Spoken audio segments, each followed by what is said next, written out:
Welcome to this episode of Solved, plucked from deep in our archives. You may not realize we've actually been doing this show since way before it was called Solved and started being posted to YouTube, so this is good stuff. I also wanted to let you know that we're temporarily slowing down the pace of production for new episodes of Solved while we reorganize our processes here on the back end to get ourselves on better footing so that we can come back stronger than ever. You can help support us in this process as we hire additional help by becoming a member. Members get an extended version of Solved before YouTube, as well as ad-free versions of the Best of Left podcast available wherever you get your podcasts. So sign up at bestofleft.com/support. And now enjoy this throwback edition of Solved. Welcome, everyone. Thanks for listening and supporting the show. As always, as is often the case, the whole crew is with me. That's Amanda, Deon, who has returned, and Erin. Offer the folks a greeting if you're feeling up to it. Hey there. Hello. Hope everyone's doing okay. Yeah, yep. Are we doing okay? I'm not sure. I mean, we've had more technical issues that almost torpedoed the last episode. We were having publishing delays all around the bonus show and the regular show. I think we got to take, for the bonus show, for sure, we're going to take next week off for the holiday, which could not come soon enough. And we'll have to see about the regular show as well. But I feel like we need catch up time to get ourselves sorted once again. Bit of a breather. I feel like our audience thinks we're worthy of that. We put in our work and we might be deserving of a week. These are good people, Erin. These are good people. Yeah. The best. Yeah, the best. Yeah. So in the next week or two, hopefully we will have all of our issues sorted out. But speaking of getting things sorted out, today's topic is definitely along the lines of how we approach sorting out the problems of society. And this is one of those that it's all going to come together in the end. So just come along for the ride. And if you feel personally attacked, just know I was there with you. Oh, I'm fascinated by what Erin felt attacked by, because I don't know where that's going. Were you a big player of the SimCity franchise? Yep. Yeah. That's it. That's it. That was my introduction to video games, actually. Yep. Yeah, no, that's fair. Me too. I also played SimCity on the computer at school in 5th grade or whatever, and it was the big craze that everyone wanted their turn in class to play. So we're starting with this Wired article. SimCity isn't a model of reality. It's a libertarian toyland. And so the game launched in 1989, and the article describes saying that it came to have an outsized effect on the real world, inspiring a generation of urban designers. Many players credit the game with giving them a deeper understanding of how cities function and how effective governance ought to work. And the design of the game itself, the guy who made it was a game designer who was building a world for a game that he was designing, and had the thought, it's kind of fun to build the world. Maybe that's a game. Maybe people would be interested in that. None of the publishers were interested, so he built his own company and released it, and it became a wild success, obviously.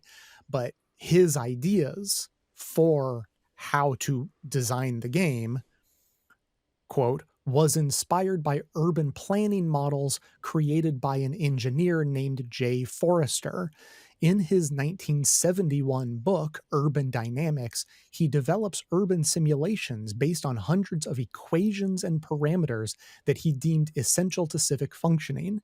He introduces the models with the caveat that they should not be taken seriously, then goes on to end the book by offering concrete policy recommendations. These, perhaps unsurprisingly, bear an uncanny resemblance to his personal libertarian political leanings, end quote.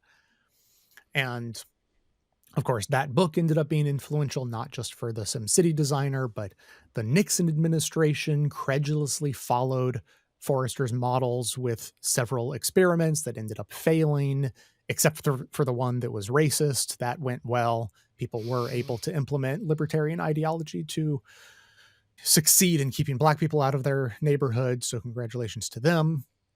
And what this made me think of was the similarity to the debates that are happening right now over algorithms and how easy it is to convince people to believe what a computer spits out because it is perceived to be unbiased rather than what humans have sort of muddled through and analyzed and come to theories. Like, no, if you put it in an algorithm or his models of urban dynamics, he's like, oh, but I used equations and parameters. And of course, how he designed his equations and parameters is exactly the problems we have with the algorithms. And so you end up getting an answer that spits out that is pretty much in line with what the person who designed the program believed. I think this is one of those that, depending on how you go into the game, you might draw different conclusions, because my takeaway was capitalism is terrible. You never had enough money to get the actual supports for the city that you needed. It was just a money pit of, like, as soon as you get money, there's something to spend it on, but now there's more people, so you need more infrastructure. I mean, to me, yeah, it was a mess of a game, and I was bad at it. So maybe that makes me feel a little better about the fact that I played. Right. I'm just so shocked it was a libertarian who came up with this. Sarcasm definitely on that. But yeah, that to me was a model of why capitalism in itself is just like a horrible model, like for building cities, for doing anything, honestly, for people. For people. Yes, for people. Oh, that's where you went wrong. Yeah. Yeah, for people. It didn't convince me that we just need more free market and whatever the libertarian goals of life are. I definitely remember questioning it. I don't think I didn't have the insightful conclusion that you did, but I was just like, but how do we know that that's what would happen? Are we sure? I remember like questioning the assumptions, but not knowing what else to think. Or I think that I want for there to be more, services for the people, but I'm being restricted from doing that in a way that makes the city succeed. So I'm feeling artificially constrained, but I haven't played SimCity since I was quite young, I think. But I didn't have the wherewithal to rage against the machine at the time. The reveal that it was a libertarian idea. I wish there was some way to connect the 2024 America that we live in to all the libertarian policy we've been living under for the last 50 years at this point, and have there be some sort of recognition that maybe just maybe it's not the best way forward, because it's always like, well, we're not being libertarian enough. We don't have enough free market. We need more. We need to create more free market. And these ideas that a lot of the people in charge that are kind of like progress of the city is the only way forward, grow bigger, like not even like slightly connecting that the only thing that grows like that generally is cancer. There are some human elements that are missing. It's just this idea that you see that maybe libertarians just hate people. And their ideology kind of seems to show that over and over again. I don't know what you would classify Elon Musk as. I would classify him as an idiot, but I would assume he would think he's somewhere along the libertarian train. And I don't know if anybody saw like his rationale for the reason why Matt Gaetz would be a great AG is that he would be like Judge Dredd. And I don't know if anybody, I learned who Judge Dredd was, and then was horrified. So, Judge Dredd is just this dystopian comic book character. I think Sylvester Stallone might have played him, and then a better actor that I can't remember his name right now played him in another movie. But it's just dystopian future where the cops are like the end all be all judge, jury, executioner. That's the whole thing. And that's the only law you need. You just need a guy to handle it at the point. There doesn't need to be any system of regulation. There doesn't need to be any systems in place. There just needs to be this one tough guy that can handle it all. And to do that, you just have to think of people as cattle, numbers, like not fully realized flesh and blood human beings. And I think that's why SimCity is a good game, because you don't really necessarily have to do that to enjoy the game. But when you play it out in real life, here we are. So going back to your point about like there should be a way to connect the decades of libertarian ideology we've been living under and our current problems, I have the answer to that I just came up with, and I'm only 1/3 joking. We should create a mathematical model with parameters and algorithms that analyze society over the past several decades, and then ask it what would things look like had they gone differently, and then present the results. Well, I mean, obviously we'll skew it so that we get the answers we want, and we end up living in a more humane world. If not, I mean, who knows what trade-offs there would be, but a world that doesn't drive people as crazy as our current one. And we'll be like, hey, it's the computer said it, not us. Just the math. It's just the raw numbers. What are you going to do? Can't argue with those. Nope, exactly. So this commentary might be a little bit because I'm deep in the manosphere, just a little tease towards a future topic. But in being in that space, I feel like libertarianism is a little indicative of the people who occupy that space, of course, like in the isolation aspect. Like, of course, they're not thinking about other people because it's a very isolationist viewpoint to look at the world through, to imagine yourself not needing community, not needing the infrastructure that, a government provides us. It's just kind of concerning to me because I feel like in these spaces, people are getting more isolated, and then they're like coming up with legislation that also promotes that viewpoint, I guess, which is silly because I don't know. Just talking about SimCity, I was thinking about Ohio and the Haitians living in Springfield and how there's an actual problem, which is that there was an investment made into infrastructure for the influx of people that moved there. So they did have certain systems that were stretched very thin and weren't able to necessarily provide the care that they were previously. But the solution to what not have any of that, to make people be on their own, like I think when you look at the problem, the solution is to build that infrastructure, to invest in it so that the people can continue flourishing. Springfield can, I wouldn't even say continue growing, but just maintain a very healthy environment for the people there. But sure, I guess we'll just deport them and see what happens. So I'm going to pull out a little bit and go more towards the philosophical side of things, only because that's what seemed to really resonate with me as I was reading this. And I also looked up what percentage of people believe in like a fate or a destiny. And it turns out it's quite high. It's like 44% of people believe that they just have a fate and a predetermined destiny. 44%, you could argue, like might overlap a little bit with some of the conservatism in our country. And I find that really fascinating because, of course, the talking point is you can determine your fate and destiny with freedom and personal choice and personal responsibility. But actually, there seems to be a fair amount of people just thinking, whatever happens to me, I am destined for it. And of course, the hope is that it's greatness or wealth and riches, which is probably usually what people are hoping for. And they mentioned David Graeber in one of these articles and talked a little bit about the book, The Dawn of Everything. And in that same section, they say, centuries ago, European philosophers characterized people as pawns in chess-like games played by gods, whose decisions were as inscrutable as dice throws. Each person had their preordained role to play and rules to follow. The advent of probability theory and later decision theory and game theory, ways of divining what was once called fate, transformed people from pawns to players. And we operate as though all of us have agreed that we can make changes to our society and they will determine a better outcome and a better future.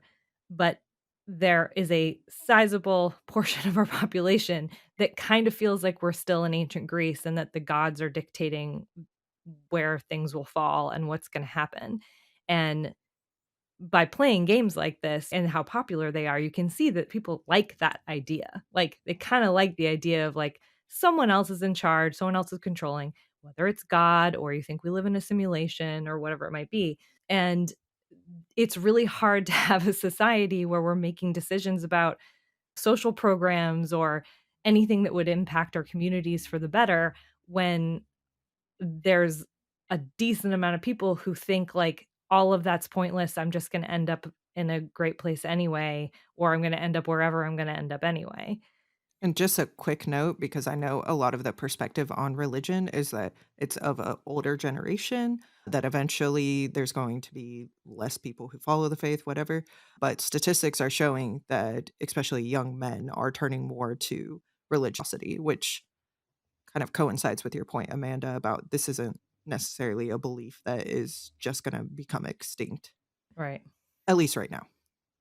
I guess the philosophical angle that I would take on this has to do with the restriction of choice. I mean, maybe it's not philosophical, maybe it's psychological, just the phenomenon of how people approach life and the choices they end up making and how determinative it is what choices are given, however they're given. And so the example for me is like Amanda and I were going to go to the coffee shop the other day, and she's like, "Do you want to bring a book? And if so, which book do you want to bring?" And I thought about it and I was like, "I don't think I want a book at the coffee shop." And so that's what I said. And we left, and I didn't bring a book or anything else. And, walked for 3 minutes. And I was like, "Oh, I wish I had my computer." If you'd asked me if I wanted anything, I might have thought, well, yeah, I could probably do some work on the computer. Like my plan was to just use my phone, but I'm going to do some research and that'd probably be better on the computer.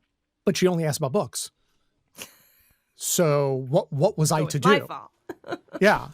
So I was like, given my choices, I don't want any books. But had I thought or been given a different set of options that was more expansive, then I would have thought about it in a more expansive way. And I think that's what these games, this is what political policy, this is what the Overton window, like this is what all of these things do to us and to society is artificially restrict the range of possibilities and make it so that people don't even consider anything outside of what's being presented to them, which is a slightly different thing than saying something is outside the Overton window. So even though you know about it as a political expert, you're not going to argue for it because you know you can't convince people of it because it's too far outside the mainstream, right? So you could say, like, I'm not going to discuss this policy that is too far outside of the Overton window. But this is taking it one step further where, like, you don't even think about it. It's the phenomenon of, because of those types of restrictions, whether people consciously or unconsciously avoiding a set of options, it restricts the types of ideas people have about what's possible. And extreme ideas end up influencing how we feel about moderate ideas. And so I feel like this is sort of at the core of what progressives get frustrated at center leftists, moderates, is that if you're deep in the moderate space of the Overton window, then you can get excited about something that does not deserve anyone's excitement. We would consider it like absolutely baseline, the most like obviously, of course, this is the policy, it should be the bare minimum. And a moderate would be like, isn't that great? We're doing Hmm. so well. Look at this thing we passed. And it just, I mean, it totally colors how those conversations happen. So I think this was what brought up in my mind when we were going through these articles, and then what Amanda said and what Jay said, like the religion quote that Marx had, like religion being the opium of the people. I think that it's not always followed up with what he was actually really trying to say. Like the next part of the quote, like everybody knows that part, but it's like, religious suffering is at one time and the same time the expression of real suffering and protesting against real suffering. Religion is the sigh of the oppressed creature, the heart of a heartless world, and the soul of soulless conditions. It is the opium of the people. The abolition of religion as the illusionary happiness of the people is the demand for their real happiness. To call upon them to give up their illusions about their condition is to call upon them to give up their condition that requires illusions. The truth shall set you free, in so many words. Right. What these people, this 44 so percent that are hanging on to that, you know, the world just works in this way and that you don't have any agency and other people are doing it, as opposed to saying, no, you do have some control. Your actions that you are taking with this belief are affecting things in a very real way. I think the idea that you just abolish religion, which is what, you know, the USSR did, without replacing it with the tools to actually make things better for yourself, that didn't work. But there is something to the idea that we do have to replace this set of structures that does limit beliefs, that does limit it in this things can only change so much, and replace it with a different vision of, but it could be better. And here's why it could be better. Here's what our choices could do to make it better. Here's what we could do as acting agents, not as pawns, not as players on a board being played by the rich on high, but as actual people who have control and decisions, not to individually change everything, but to collectively make decisions that make the world better for the collective, for the group. We could do that. That those are the things that could happen. The way to get there, have no idea. No clue. Like that's always the part that gets caught up in violence often. Like people like telling you like, no, you can't be religious anymore. Now Right. now religion is dead. Gonna hurt you if you believe in it. That's never been the way that gets things done. But without some sort of opening of the reality of our actual agency, the reality that our choices are capable of affecting the world around us, then we do keep going on this cycle where you're just limited to where, like you said, Jay, the moderate is just happy with the basics, when the basics should be the basics and we could do better. Yeah, I think that, as we know, like it's scary to be in charge of your own destiny. It's scary to have the power to make a right or wrong decision. And so that's anxiety inducing, and it feels so much better to just say it's the universe or God or whatever. And when you start making public policy, to bring it back down to earth, you are dictating what happens to people's lives. And so there's only going to be a certain segment of the population that is willing and up for that challenge. I wish we were all on the same page, not this call, obviously, in general. I wish we were all on the same page about taking the actions that are needed. I think a lot of people reflexively just want to keep things in the status quo because it's better than the unknown. And so you can't promise that XYZ is going to lead to, ABC, and that makes people anxious. So let's just stay put, even if that means people are dying or sick or don't have what they need or aren't happy, because what about the unknown? Like that is a terrifying thought. Speaking of people being sick and dying, nice transition to another game the SimCity company was basically commissioned to do, Sim Health. And it simulated changing healthcare policy. And it says that a player would assume the role of a politician with the stated policy and goals and, quote, track their policy changes against their stated values using a compass-like indicator that pitted liberty against equality and community against efficiency. ideals that are, in reality, by no means opposed, the article points out. And it highlights that SimCity's values were hard to miss. The game trumpeted a somber funeral march whenever the Canadian-style single-payer socialized medicine plan popped up on the screen. Oh boy. And so, I mean, and the note I wrote is just like, and this is how we artificially restrict people's ideas about what's possible, and we give extremely finite options. So like, it has been hammered into people's heads that the Canadian system is terrible, and we don't have to worry about any Americans ever talking to any Canadians about it, because Canadians would dissuade them of that idea quite quickly with some caveats, but still. And so we've taken that off the table. Like, well, single payer, we don't have to even consider that, because we know that it's a fate only slightly less worse than death. And so now in the US, we're artificially restricted to this very narrow, how do we get marginally more people healthcare while making sure healthcare companies are profoundly profitable? How do we walk that line? Let's find the policy that does that. And so we come up with Obamacare, the Affordable Care Act, and it makes a few improvements. It makes sure that the healthcare companies are still extremely rich, and we celebrate it as a great victory. And then wonder why people are still dissatisfied with our system and feel like the system is letting them down in many, many ways beyond just healthcare.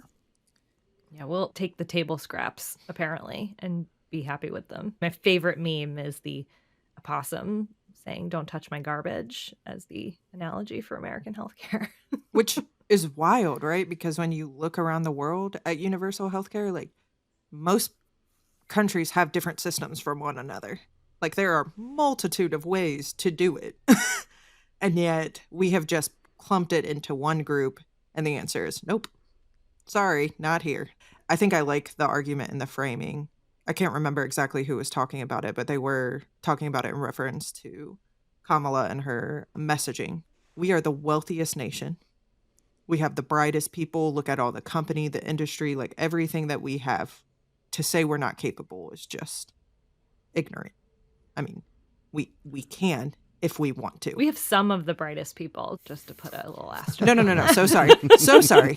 Let me put this as a way as, if you believe America is the best country in the world, Right, this is the right. framing No, for you, I'm just teasing. not us who know we're garbage people and probably a little bit deserve our garbage Not system. all. Not all. Not all. everybody. There are some good people on both sides. Hashtag not all garbage people.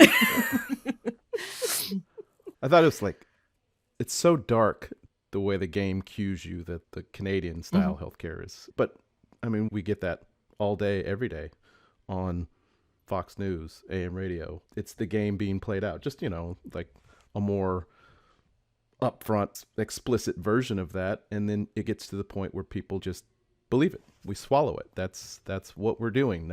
This is it. There are no other options. And it goes along with the bigger superstructure of that limitation is that America is exceptional. Like Harris specifically, I think the fear that she had in her campaign of saying that she would change anything is based in that American exceptionalism. That to say that something is wrong is saying that America isn't exceptional. It's weird that the other side can say that America is a garbage hellscape on fire in a dumpster being collapsed, as we also say that it is a great place. Patriots. Best in the world, I hear. It's a strange juxtaposition that I can't quite wrap my mind around. But that's the fear that the moderate has, that the Democratic liberal has, is that you can't really say that a lot of things about America are exceptionally bad, that a lot of things about America aren't exceptional, that there are countries doing things better than us. It opens the view of choices in a way that is very uncomfortable for a lot of people right now. And that's this veil that we don't quite have the truth as a group. Like there's a lot of people living in this very narrow bubble of illusion, and we feel it. We all feel. I can say, like, I took my daughter to get her tonsils out yesterday, and just sitting down talking about payments was disgusting. I felt sick to my stomach. Like, is this really the time that we're going to talk about pay? Because we are. Like, it was like, getting her oil changed, basically. I get it at Jiffy Lube. I don't get it at the surgery center. Those two things don't go together in my mind, but we've accepted it, and this is just the way it is. But does it have to be? No. I mean, I think that's where our rage and disgust comes from, is that we know there's other options. People just refuse to see it. I did want to add another quick note. Deon, you're so cute mentioning like TV and radio. I don't want to age everybody on this call, but we are about to have an episode that will tell you the statistics of where people get their news from. Oh, yeah. And the majority, it's social media. Well, that's where they get it, but that's not the source of it, though. Yeah, you're right. Yeah. It's a funnel. I mean, we have to acknowledge the algorithm is algorithm, and there's a allegiance that you end up getting when the same information is put in front of you by different sources over and over and over again. So it's not necessarily that's where the information is stemming from, but the repetition that social media allows in that space is what concretes the idea and creates a place where you can't see the other options, because the only thing you see is what you're being told. And to put the final point on that SimCity game, well, I guess this is particularly referring to the Sim Health or whatever it's called game. A critic of the game, quote, despaired that his daughter, an avid player, accepted the game's libertarian-leaning strategies because that was, quote, just the way the game works, is, I guess, what the daughter told him. It's like, well, what are you going to do? I'm playing the game. I want to win. You got to play the game the way it's built. I mean, what other option is there? Yeah. Of course, if that's how you play politics, that's when you get stuck in ridiculous ruts. And yeah, I mean, the capacity for self-delusion, the capacity for everyone to live in the sort of mirror world. I mean, we brought up last week the problem of the right demonstrably lying more often, and for the fact checkers to feel that they are not able to say that they lie more often, as though that would be showing bias. They're like, we can't say that they lie more, because then we will look biased. And the last thing we want to do is look biased. And then the right, I mean, there's like some bizarro world logic to that for sure, because the right already does that. They already say, look how much more we get fact check than the left. See how biased against us they are. I mean, it's ridiculous, but then that is mirrored in our view of the country as a whole. If you say something critical about how the country works, anyone who wants to defend it can say, because we're the greatest country in the world and we do it that way, it must mean that you're wrong to criticize it. Mm-hmm. How can you get out of that logic? Of course you can't. The other thing is that we don't change things very dramatically very much in this country. You can kind of point to very specific giant new policies or shifts, and they happen like 50 years apart, right? Like in terms of big change, we actually don't do that very often. So, I feel like other countries make new legislation more often, and because we don't, by that very nature, we're like reflexively against change, even if we can see that it might be for the better. I would argue that the ACA was a huge shift, was one of those points. It wasn't enough. It wasn't even close to enough, but it was a big shift in how we prioritized certain things and kind of tried to fit some values into our healthcare system in a way we hadn't before. And, you could probably point to FDR and the New Deal as another like huge change that kind of changed our culture a little bit for a long time. And then we started to shift again into Reaganomics. But we're not used to this. Like, we don't have the historical record of let's try something new and see if we can actually improve lives. Like, we just don't do that very often. And our legislature has been in complete stalemate basically for decades. So we don't even know what that looks like. And you have to have an appetite for change in order to even get people on board with the idea of trying something new. And we just don't have that. I think that's definitely a factor in why we're so resistant. There's no record. That's when I become a little envious of the libertarian infrastructure because, like, that is what the left needs. We need schools of thought. We need to infiltrate spaces so that you can get people in that mind frame, I guess, that like that change is needed, wanted, and possible. And right now, I think that you're right that the change that like people are open to is not change that like is actually going to help us as a society. And it's mostly about taxes, like little shifts and tweaks to taxes. Like, that's what we're comfortable with. Anything else, holy crap, we can't do that. You might rock the boat too much. Mhm. Well, and you also have to create the vision, though. Like, if you're going to tell people they have to undergo a change, then you need to give them a realistic expectation of like what is going to happen, what it's going to look like. That way, when it does, people aren't like, "Well, holy hell, you said everything was going to be super great after we transition," and instead set them up for like, yeah, it takes 8 years. But humans in general are resistant to We change. can't, yeah, our brain doesn't work that way. That's the problem. I mean, Yeah, it's super hard. my life will get better in a decade. Cool. You know? So maybe, but we're touching on the core of the issue I wanted to address with this entire discussion. So keep the idea of being truthful to people in the back of your mind. I know it sounds radical, so it's going to take a little bit more analysis before we can fully get to that.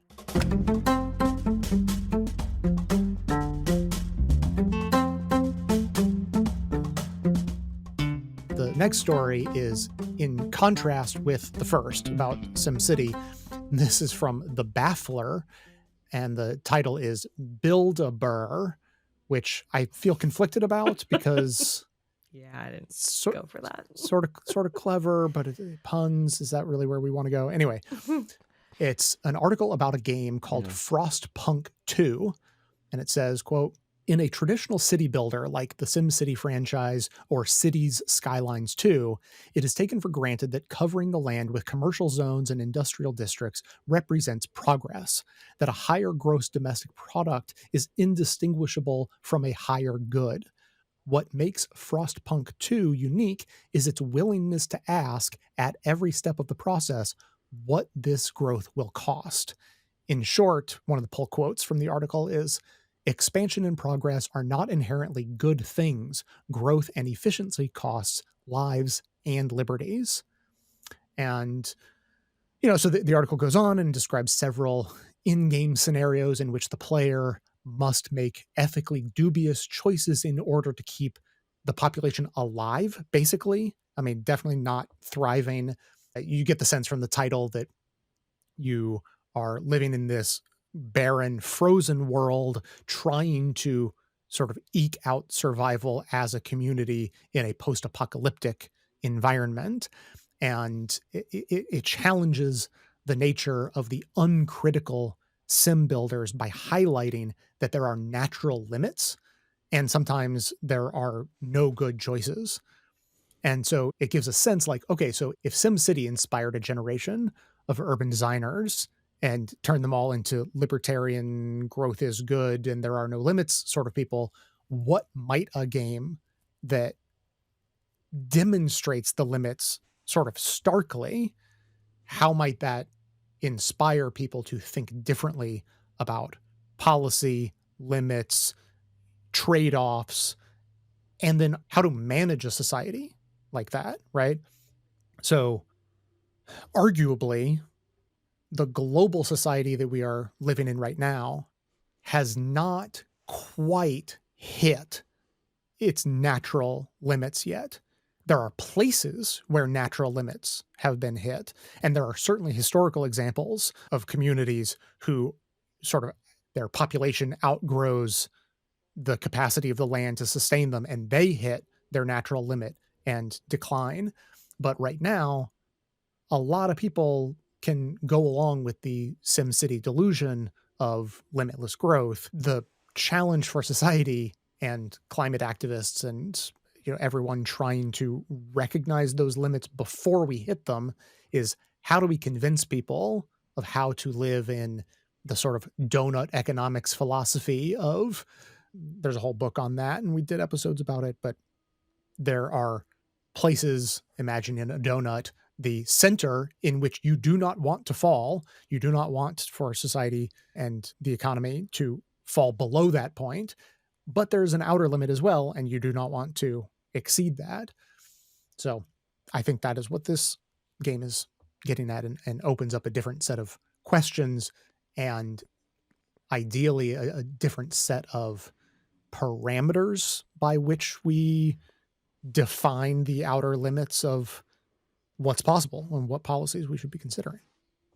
I thought this game, they just describe it in the article and kind of a bit about how it functions. In terms of how they described it, I haven't played it myself. They did a good job of sort of putting an archetype around urban and rural divide and the mismatch in values or in what your priority is. And I guess I'll read it just in case it's helpful. So there are two factions basically in this game, and it says the populations and their associated visionary factions have fundamentally opposed philosophies of expansion. The Frostlanders and the Evolvers, because of their interest in adaptation, want to treat the settlements as equal partners and live harmoniously with the cold, whereas New Londoners and the Faith Keepers, with their emphasis on tradition, see them as vassal states fueling an extraction economy where the best of all things flow to the capital and its glorious generator. There's a generator at the heart of the game, billowing black smoke. If you extract too much, those on the periphery suffer, while in New London, people are warm and fed. Extract too little, and New London is left vulnerable to storms and political violence. The sickly heart of your empire beats irregularly. And that made me interested in playing because I thought, oh gosh, that sounds really familiar in a lot of ways. And we obviously are constantly in this conversation about how to balance what one group needs that is pretty radically different sometimes than what another group needs. And how do we do that on a federal level in a country with 300 million people? I mean, we're big. Like, that is also part of the difficulty of trying to figure out how to set this balance. But we can. And I think that's why we stay frustrated, right? Like, I'm sure there's a way to be successful in the game. Just like I know in society, there is a way to balance needs. Like, we have more resources, more capabilities than we've ever had in the time of humanity. So, like, it is possible. It's just, I guess, again, when you have an extraction, which we've had for so long, like, there is a wealth divide. Now, there are people who have so much and people who have gone with so little that it's hard to have that cohesiveness. And as Amanda pointed out, we are so large. Like, it's hard to get everyone to realize what's going on, how we could live, and to get everybody to support the same policy that would get us there, especially when you have, a subset of people who have been wealthy and able to kind of rig the system against everybody else. So how do we win this? So I'm curious about if it does have a explicitly like different message than SimCity, that's great. But as we know, because of the Amanda principle, a lot of people are not able to get that same message that you think they're getting out of it. Yeah. There's a YouTuber named FD Signifier. I think I've had clips of his on the show before. He just did a recent long video about how, what do they call them? Incel boys kind of broke him, the media that broke him. He covered The Boys. He covered, what else did he cover?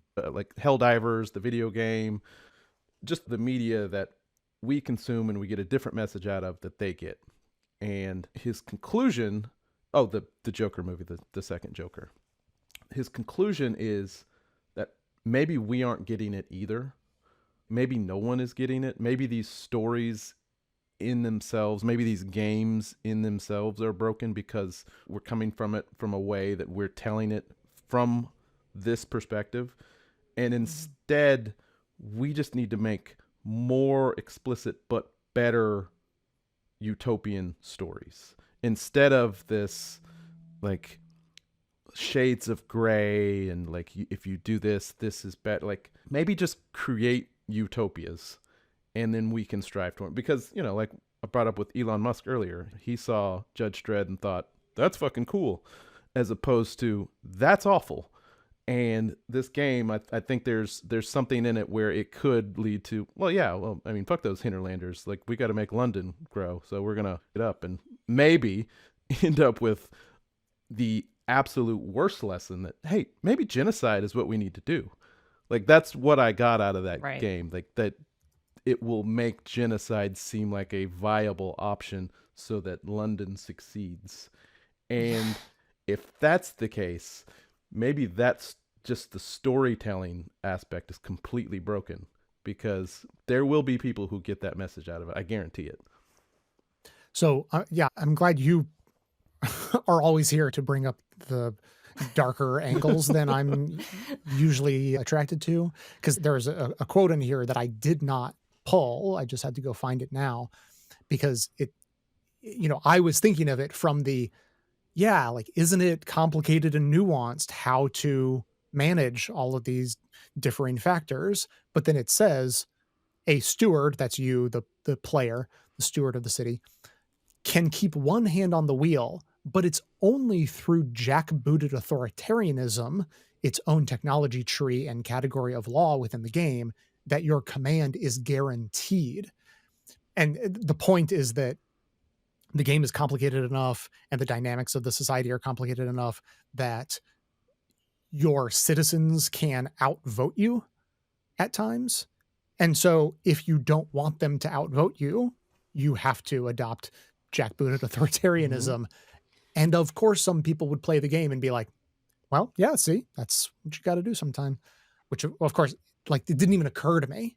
I wasn't thinking of it in the Amanda Principle perspective of things. But yeah, of course. Well, you saying that also makes me think of like communism and how generally the movement starts out strong and right, and then it goes to authoritarianism. Because it's hard to get people on board with big change quickly. Like, that is a difficult feat. But just thinking of like mindsets and everything that Deon was talking about playing that game, I think about like through, high school into a lot of my adult life, I love dystopian novels. I love them.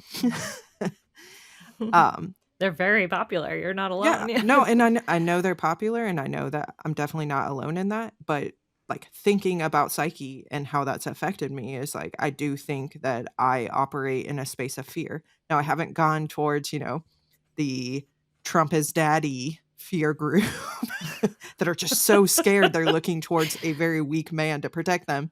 But a little donkey. But I think how differently my mindset would be if there were more utopian stories out there that we were able to lean on. I think often I know there's a better way of doing something, but I don't know what that better way is.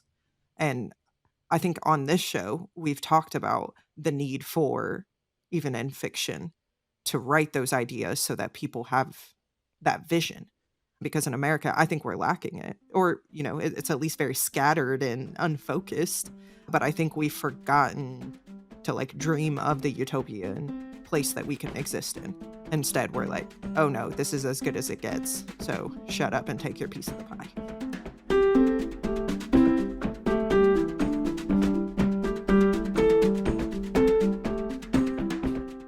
So this brings us to our next major segment. And this is where we start getting more into the promised sort of continuation of last week's discussion. And I pulled this clip from a discussion with Naomi Klein about her book Doppelganger, which we discussed briefly last week. And so listen to this discussion in the context of as I described it last week, my new favorite piece of advice, which is that it is much easier to identify a problem than to identify the best possible solution to it. And I'm just going to play the question first, and then we'll get her reaction. That's something pretty important that you say in the book, that the conspiracy theorists may get the facts wrong, but they often get the feelings right. And the feeling is we have less and less control over our lives. There are often important truths that are being hidden from us, the feeling of disconnection so many people have, and the feeling of belonging that comes with getting wrapped up in some of these online worlds. And of course, all of this gets supercharged around the hysteria of the pandemic. But anyone trying to make sense of our ideologically scrambled landscape, especially this drift of so many people to what we think of as the right or the far right or whatever, has to recognize that people like Bannon are very good at sensing these legit grievances and fears of people and then offering them a counterfeit vision of emancipation. And I can see how easily you can get pulled into that. So the things that stuck out to me were important truths being hidden from us, which sort of touches on the big question of the day, which is it better to tell people the unvarnished truth, and how will society react if they actually have it? Like, for instance, we have an idea for how to fix X, but it's going to take 10 years. Like, would that be helpful? Would that message get across? Can people process it? It's hard to know because we never talk to people that way. And then obviously just that sort of final point about Bannon being better at sensing the legitimate grievances than presenting a good vision for how to resolve those grievances and describing them as a counterfeit vision of emancipation, I thought was quite good. Any thoughts on that? So I don't know how much you guys talked about it last week about Bannon, when like the articles we read. I really wanted to jump in because with Bannon, like I found myself agreeing with his assessment over and over and over again. And then his conclusion, like, holy shit, why that? Just repulsed by it.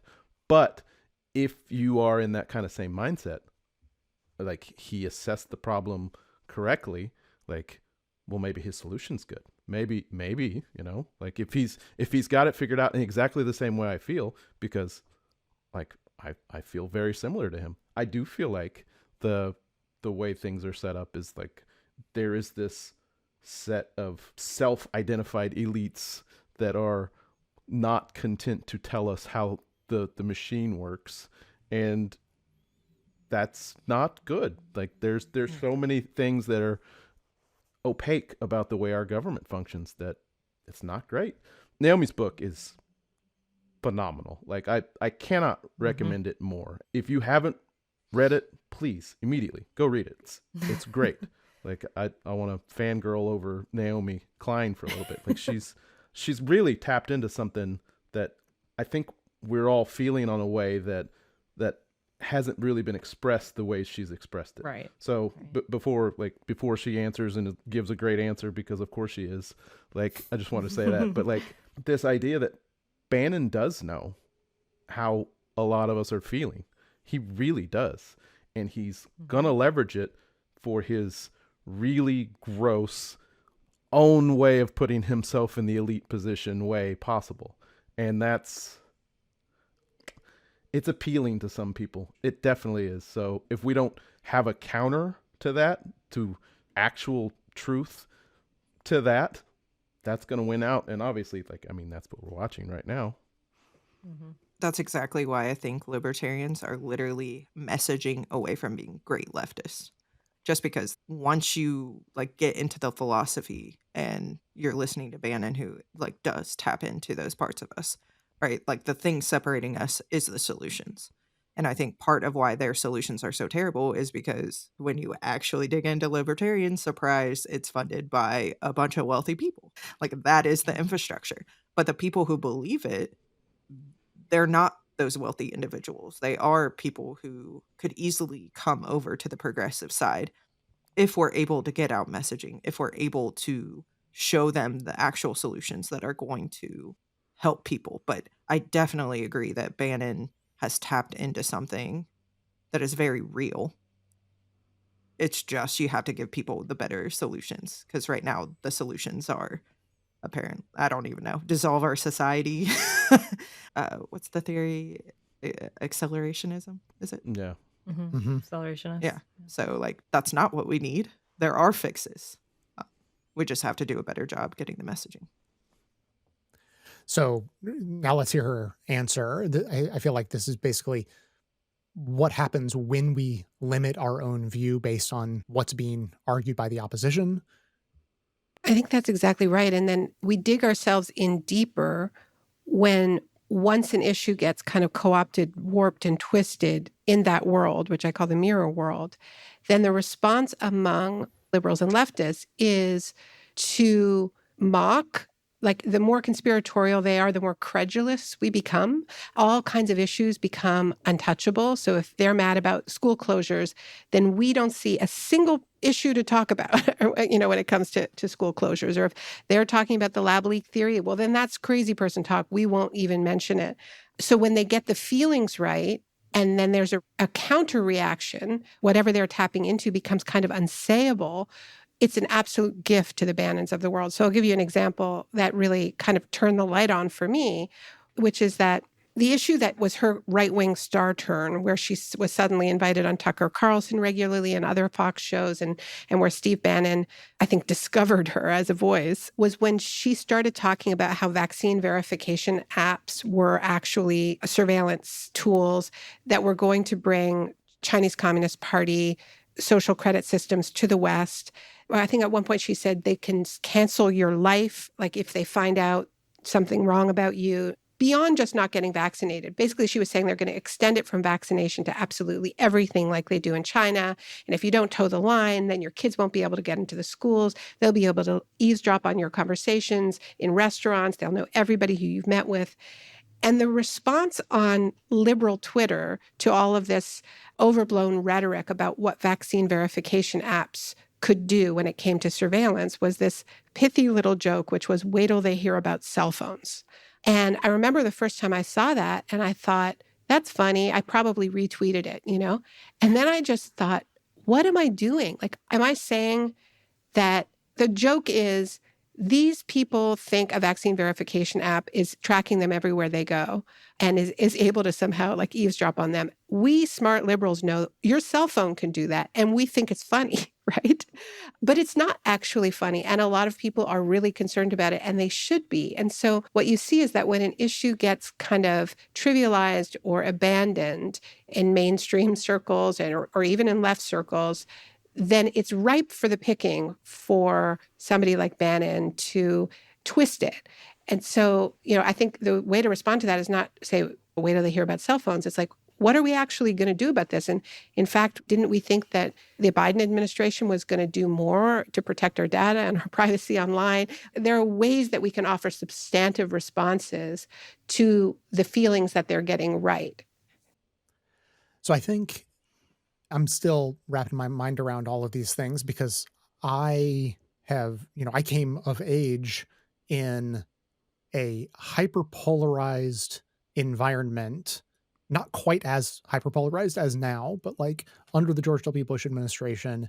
And it was easy then to expect that literally everything they were in favor of and their interpretation of the problems were all diametrically opposed to mine. And so I feel like collectively, people who are currently adults, middle-aged or older, have been sort of trained, not intentionally, just through experience, to expect that the political opposition feels exactly the opposite of me. And so that can be a shortcut that our brains use, that if the other side is saying it, then they must be exactly wrong. But what we are experiencing is a realignment, the exact definitions and defined outline of which is as yet unclear. But what it means is we need to be a lot more careful about listening to what the other side says, because as we just heard described and as we've been discussing, they are going to say things that correctly address the problems that we also feel exist, but will come to very different conclusions. And so it opens the conversation in complicated ways. So, we need to be like more in the mindset of yes, but instead of no, you're wrong about everything as always. She's also describing the very real tone of snark in our political discord that has been so unhelpful. Like, it's fun. She's right. Like, as she said, I might have retweeted that. We all still feel that. Like, when someone really has a good zinger against the other side, we want to jump on that. Like, that feels good. But yeah, to our detriment, because now what we are seeing is, on the last show, I described it as all these Venn diagrams where, in terms of assessing the problem, lots of Venn diagrams, left and right can see the same thing. They can assess the same problem. And of course, where we diverge, as we've been saying, is, when it comes to solutions. And so what snark does is only help drive that wedge deeper, so that the other side is like, yep, you've confirmed my bias about elite liberals who are, uppity and think they're better than everyone else. And now I don't want to engage with you. And I'm not saying you need to be like hyper sympathetic and sensitive to everyone, but you do have to, as she's saying, like, they're talking about surveillance capitalism. Just because they haven't been aware of the conversation of surveillance capitalism and missed some of the talking points about it for the last 2 decades. We've been talking about this since the freaking Patriot Act. This has been going on for a long time. They weren't part of those conversations, or at least a sizable portion were not. Some of them weren't even born until a decade after all of that. So you can't just assume everyone's got the background knowledge that you have. And if someone is getting close to where you align, like, take that as an opportunity. The fact that we haven't been doing that is sad and has led us to further devolve and end up where we are today. You're going to disagree on 20 other things or more. And like, they might be really, really bad things. But I heard Maurice Mitchell from the Working Families Party say this on their call they had just after the election, and has really stuck with me.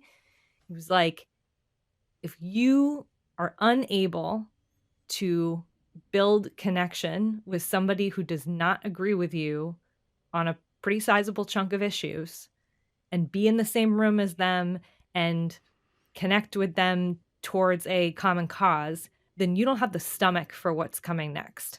And I thought that that was incredibly important. And it's hard to hear because it feels shitty. But he's right. And I think that's what Naomi Klein is saying here too. I've listened to the book. Yes, I cheated and did the audiobook version. That's not cheating. But one of That's the not Not cheating. That's legitimate reading. Yeah. We don't do that here. That's not cheating. one of the things that immediately came into my mind when she was talking about that was the anti-vax movement, and how my reaction to it is visceral, because I know what happens if we have the rollback of vaccinations. I know what it can look like. And it also frustrates me because inoculation has been going on for thousands of years. Like, that's not a recent technology. But when you dive into the anti-vax movement, what you see is a lot of people who are uncomfortable with big pharma, who don't trust the information being given. And like, that also is a space that intersects with progressives. Like, we know the opioid epidemic was caused by big pharma. We know a lot of things have gone on in society that they've worsened or that they've created. And the greed. And the greed, Outright yeah. Greed. That it is about profit and not about care. And so, wow, the initial reaction to somebody talking about being against vaccinations or having unvaccinated children is, I don't know, understandable to get upset and to be passionate about. I think there's also that place where we can agree on. Like they've come to the wrong conclusion, which is don't vaccinate. But their concerns like, why can't we talk about what's in medicine? Why can't we talk about if vaccinations can be safer, if they can be better? We've had vaccinations for a while. Like we can look at that. We can put money into studies. We can put money into development. But somehow we have to bridge this gap between being skeptical, having reservations, and opting out. And like, if you don't engage in those conversations, you are creating spaces where it's an echo chamber. People are saying what they're afraid of, and people are supporting their decision not to vaccinate. So I just thought that was like a really good example of an invitation to engage in something that you might have an instant reaction to want to distance yourself from. So my sort of takeaway after hearing Naomi's thoughts on all that is we have to trust people both more and less. You know, we have to trust that people can handle complicated truths, but also recognize that if we don't try to give them the complicated truth because we fear they won't be able to handle it, they will definitely grab onto something else, which is profoundly wrong and maybe equally complicated, but is more satisfying because it feels like it is whole. It feels like it has a conclusion. There's reasoning behind everything. The example that keeps coming to mind, I mean, partly because she's talking about COVID, but the instance that always pops to my mind is the very early days of COVID, the sort of medical official establishment advice on masking. And the reality was, number one, we're not sure. And number two, we have concerns about the actual capacity of our industry to create as many masks as we know need to exist. And it's really important that we not have a run on masks and hospitals be deprived of the supplies they need. And so it seems like how that messaging went out was expecting for people to not be able to handle a complicated message.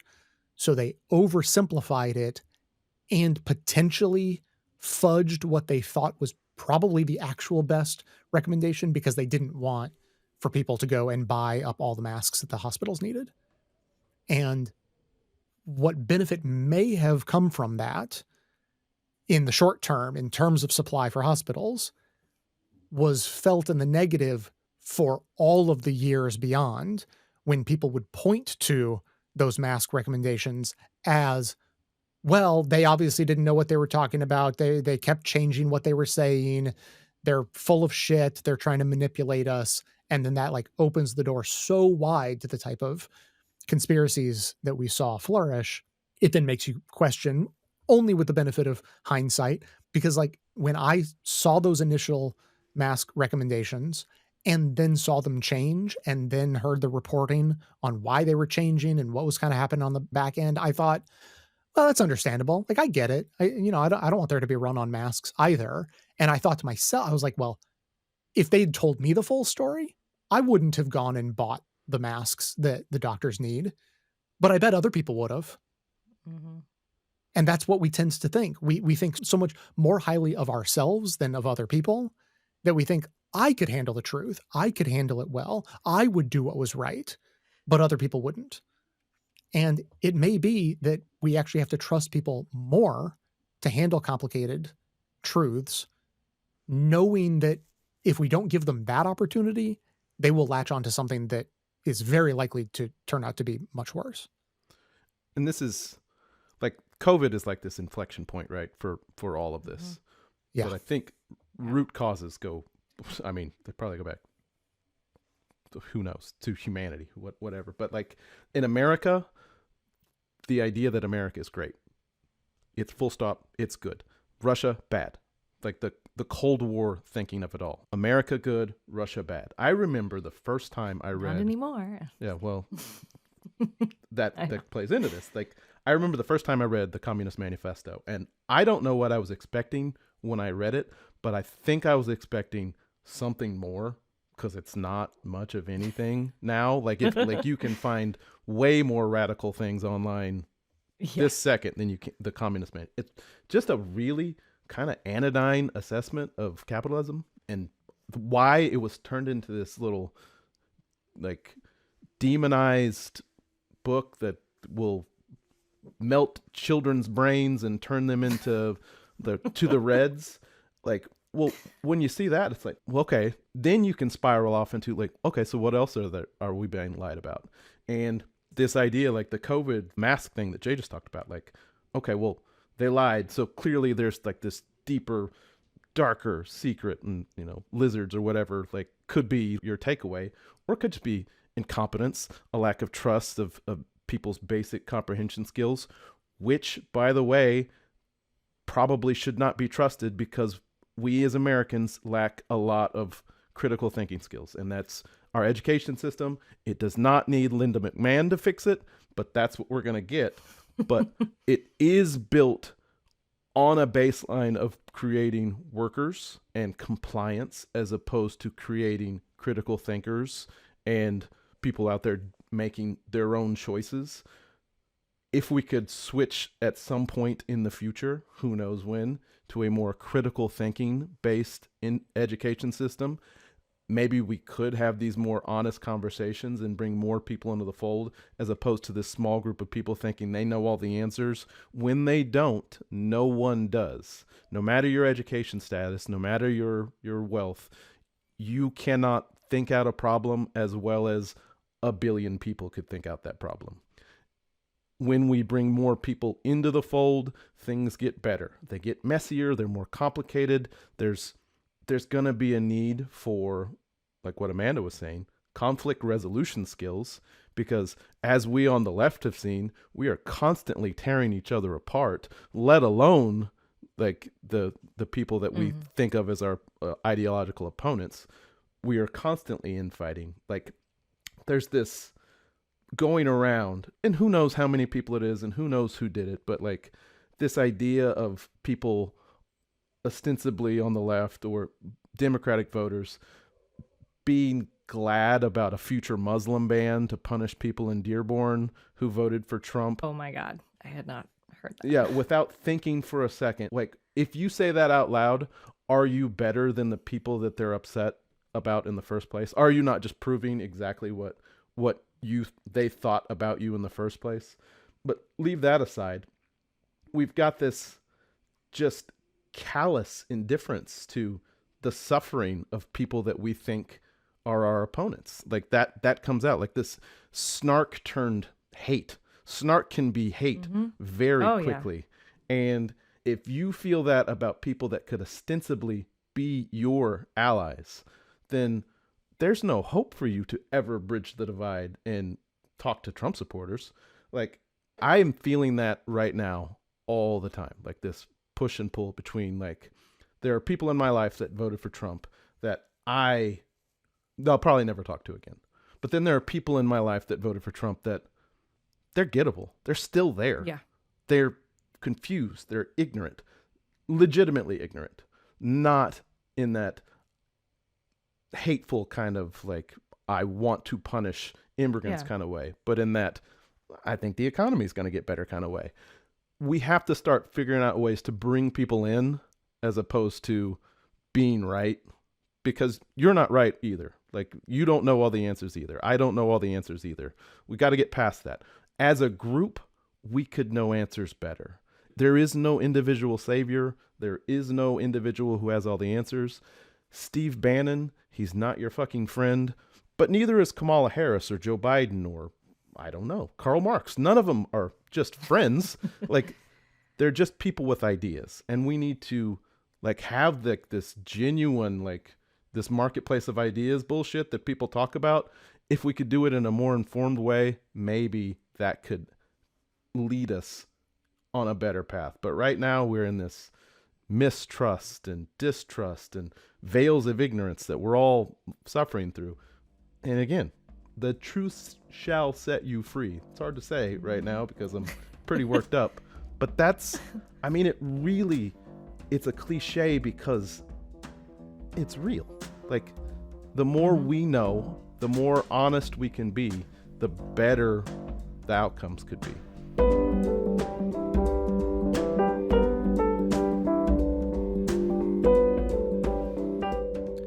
what a perfect transition, because our last article makes almost this exact argument.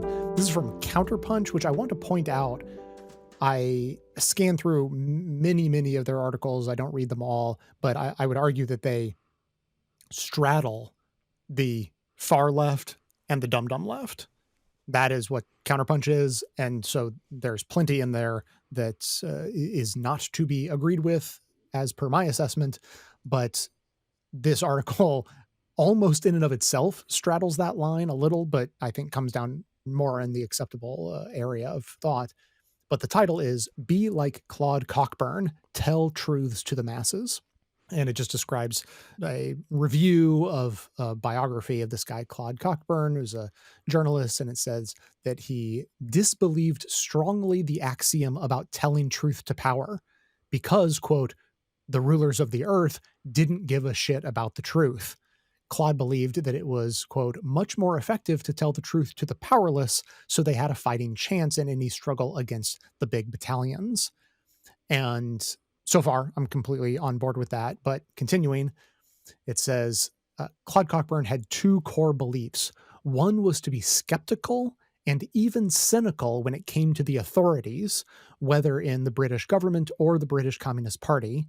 And two, to remember that, this is a quote, decision makers were weaker, more incompetent, more divided, more self-destructively corrupt than they liked people to understand, and hence more vulnerable to journalistic attack and exposure. And then the article writer adds, quote, 2 cheers for cynicism and skepticism. And this is where you start to lose me, because those are things that are good in moderation. I mean, a lot of things are only good in moderation, but taking those as unabashedly good is absolutely the sort of thing that is a formula for breeding conspiracism. Too much cynicism, too much skepticism, it makes you as dumb and ill-informed as having none at all. Deon, you just did a whole episode on this. What are your thoughts? So there's a clip, and I don't know when this airs, so you may have heard it if you're listening to this, you may not, but there's a Franciscan friar who's dressed up in classic Franciscan friar garb on his YouTube channel that made the show, because I think he made this point better than I heard it anywhere else. And I don't think he's on the left, but I do think what he was saying is, like, the title of the video is Don't Have an Open Mind. Not in the sense that you can't learn new things, but like this idea that if you don't trust anyone, if you never trust an authority, if you never trust anyone ever, like, what's the end point for that? Can you trust that your family and friends love you? If you don't trust that, well, your life is sad. Like, at some point you do have to have trust. Put up some walls, but then there's this point where, and I think I'm feeling it on this show with you guys, is that we have like this deep well of information. We've been, as a group, the 4 of us, doing a lot of research for a long time. Mm-hmm. So at some point, we're not just learning anymore. Maybe it's time to teach. And not to put ourselves in like too high a position, but to say that, yeah, I do have some values. Like, they're pretty firm. They're pretty set. Like, I can be open-minded and I can be wrong and I can be corrected. But the core, I think I'm right. And I think what I want is that things are better for everyone, and not just not the people I like, but for everyone. And I think that's what, as a group, the left, I think we stand for, is that we're going to drag people kicking and screaming to a better future, but drag them kicking and screaming metaphorically. The other side is we're going to drag you and put you in prisons, and we're going to end you, and we're going to harm you. And I think that is where that kind of cynicism actually leads. Because if you are that cynical about human beings in general, you can be that cruel in general. So, like, cynicism, a little bit. Critical thinking, absolutely. Question leadership, for sure. But don't think they're all out to get you. Because when you start thinking they're out to get you, why wouldn't you think that the people in the masses are out to get you too? They're just people. So be really careful with that level of cynicism. Yeah, and it creates an environment where really bad people can rise to power, because if we're all shitty people and everyone's lying and everyone's bad, then who cares if another politician is just doing more of the same? Trump is our asshole. We cannot have that. Like, we have to hold on to some principles, because, I mean, look where we are. Yeah. I say that as though we're not just like falling into fascism. Oh, God. My niece is 12, and if anybody has any advice of how to talk politics with a 12-year-old, always open to hear it. But Say skibbity a lot. so I'm in the like, just make things as simple as possible and also allow her the agency to explore her own ideas, I guess, with a little guidance, right?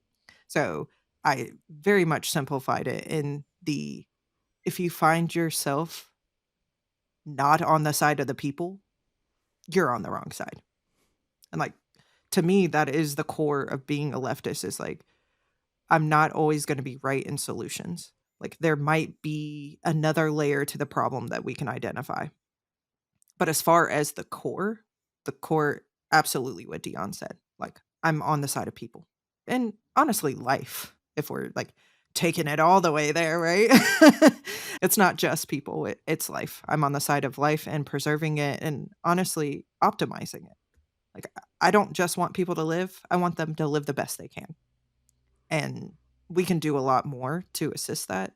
But again, when you're feeling your way around philosophies and like trying to test if it's a good theory, if it's a good, I don't know, legislation being enacted, I think it's all about like looking at the people and how they're impacted.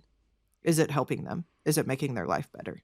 Maybe we need to re-examine it if the answer's no. Oh, we solved it. Just phrase everything as if you're talking to a 12-year-old. Yeah, there you go. Simplify. That doesn't sound elitist at all. I mean, Trump says everything like he's talking to a 12-year-old. So Well, he is a 12-year-old, so. I got a Batman action figure right behind me right now. So, like, is that like... We did that episode on kidulting. Right? Yeah. Look, there's Come Harry on. Potter all over here. Like, Yeah. 12-year-olds are cool. They're also terrible, just like the rest of us. So for the listeners, I wanted to explain, because we said last week that I had the idea, but also a listener had written in. Learned later it was Dr. Z who wrote in saying maybe a listener engagement mechanism we could use was to let you know what we're going to be talking about in the following week, so that people could sort of read along and maybe even give their input ahead of time. And so just to explain, our scheduling got so messed up last week that we're actually recording this before last week's episode has even been published. So obviously we have not heard from anyone. And so that's why, if you wrote in, that is why your opinion was not shared today. But this topic more broadly, like, it feels like, you know, what could hopefully be an inflection point. I mean, I like Deon's description of trying to become teachers in a sense. And that certainly goes along with the ideas of getting this show on YouTube and being seen and heard by more people and trying to have more influence in different and interesting ways. So anyway, that's sort of the, you know what that is? That's the complicated truth that you're just going to need to understand. Yep. And if you're like frustrated or annoyed by it, it doesn't make the truth any different. So that's how things are going now. Maybe after the holiday will be better. are we doing like a little case study? Exactly.